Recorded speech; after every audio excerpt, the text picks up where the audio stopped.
Good morning everyone. नै दायो साना ओंखारबोगासिनो नै गियार बारायबाय नायबाय था नोंथांमोना ओंखारजोबथारबाय नै नोंथांमोन ओंखारजोबथारबाय ओइ दावखोथारसिगोन इयो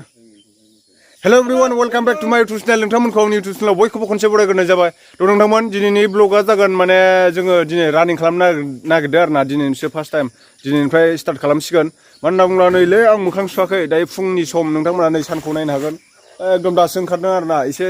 सानाव खारबा मोजां जायो नै जोंहा गासिबो थांजोबसिगोन नै जोंहा मन्थ' दं ओइथिं निजोम दं ओमफ्राय खरगेस्वर दं ओमफ्राय थांसै जों दायो हाइरडआव खारहैगोनसै हाइरडआव नोंथांमोन नायलांबाय थादो नोंथांमोना नै जोंहा मन्थ' ब्रह्म दं ओमफ्राय आं दं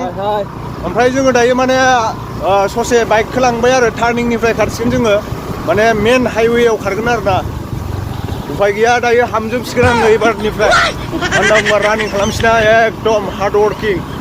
थ' नोंथांमोन जोङो फैनानै दायो नै टार्निं मोनफैबाय जोंना गामिया नै बिथिं ओमफ्राय जों दायो नैबे हाइवे नोंथांमोना नायनो हागोन नैबे हाइवेथिं खारलांसै जोङो ओरैजाय दायो एकदम माने फुंनि मर्निं दायो माबा जाबाय आरोना टाइमा दायो बेसेबां जासिगोन 5टा जासिगोन 5टा थ' बिदिब्ला लेट्स स्टार्ट खारलांसै जोङो चलो खारनोसै नोंथांमोन खारगासिनो नायलांबाय थादो नोंथांमोना खारगासिनो दं एभ्रिवान खारगासिनो दङ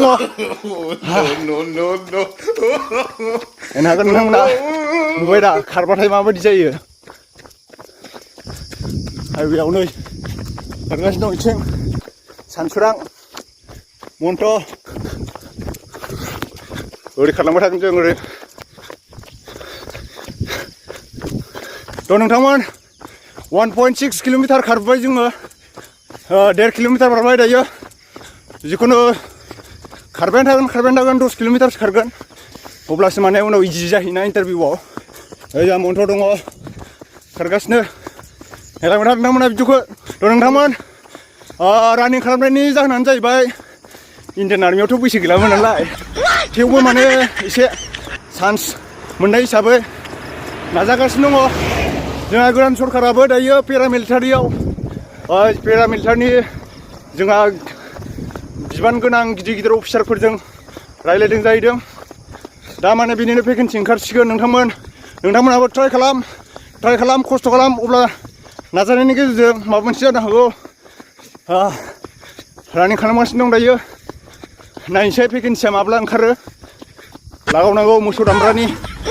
नै सैमा हां लालायनाय खारबाय सासेया लागाव थ' नोंथांमोन फाइनालि आं दायो 5.00 खारबोबाय नावरजासिम मोनफैबाय माखासे लोगोफ्रा नै आंनि उन खारबोगासिनो दङ बिदै गजोब्बाय नोंथांमोन नायलांबाय थादो दा दसे एक्सारसाइस खालामबावनोसै थ' नोंथांमोन फाइनालि जोङो दायो 5.5 किल'मिटारसो खारबाय जोङो माने 5 किल'मिटारनि एसे बारा खारबाय आरोना नोंथांमोना नायलांबाय थानो हागोन जोंनि भिडिअखौ माने जोङो 11 मिनिटआव कमप्लिट खालामदों नै जोंहा मन्थ' बिथांनाव सोंनो हागोन नंगौना नङा जों मन्थ' राइट बिगुरा फुंबावबायसो आं आरो नै माने रानगोन आंबो डेन्जार प्रेक्टिस खालामोना आङो थ' नोंथांमोन जों दायो माने नै थाबायबाय आरोना जुथा लादों ओमफ्राय आथिं माने आथिया थिफुबाय दिनै माने मजा गानाखैना आङो सक्स गानाखै नोंथांमोना जुदि आंनि चेनेलखौ दिनैसो नायदोंब्ला आरो दिनैसो नुदोंब्ला साबस्क्राइब खालामनानै लादो साबस्क्राइब खालामनायजों लोगोसे बेल आइकनखौ थुना होबानो जाबाय जाहाथे आं गोदान भिडिअ आपल'ड खालामब्लानो नोंथांनिसिम सिगांग्रो मोनहैग्रोयो थ' बिदिब्ला नोंथांमोन नेक्स्ट भिडिअ थाबैनो लोगो मोनफिनगोन नै हाय नरदोब्रा जोबनायनि दे थाथ'लायदो